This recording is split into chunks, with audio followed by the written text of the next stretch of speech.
এলাকাবাসীর তরফ হইতে আমরা আজকে রাস্তা অবরোধ করতে বাধ্য হচ্ছি কতগুলি কারণের সমস্যা। আমরা এখানে দীর্ঘদিন ধরে 9-10 দিন ধরে আমরা এখানে কারেন্ট বিদ্যুৎ নাই। আমরা বিদ্যুৎ দপ্তরে ইলেকট্রিক ডিপার্টমেন্টে কতবার যাই আমরা কথা কওয়া এসে পরে মানে দিচ্ছি করে আমরা এইভাবে হয়রানির শিকার করাইতেছে। সেই কারণে আজকে আমরা রাস্তার পথ অবরোধ করতে বাধ্য হয়েছি। আর যতক্ষণ এই সলিউশন আমাদের সমস্যার সলিউশন হইতো না আমরা অতটুকু আমরা রাস্তা অবরোধ চলবো। কোন দিকে মানে কোনখান থেকে আইছেন আপনারা অবরোধ করতে? আমরা বিমসবর পাড়া এলাকাবাসীর তরফ থেকে। আচ্ছা, কোন রাস্তা বন্ধ করছেন?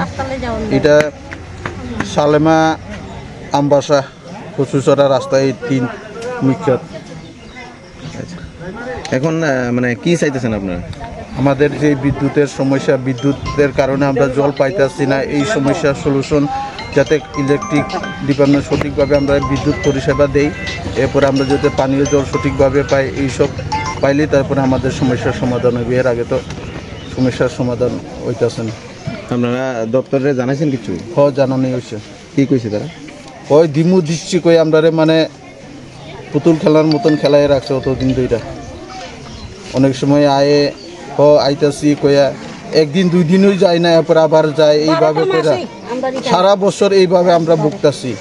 মানে 30 দিনের জায়গা আমরা 15 দিনও পাই না, 10 দিনও মনে হয় সঠিকভাবে বিদ্যুৎ পরিষেবা পাই না। কারেন্ট না থাকলে জল নাই, কারেন্ট থাকলে না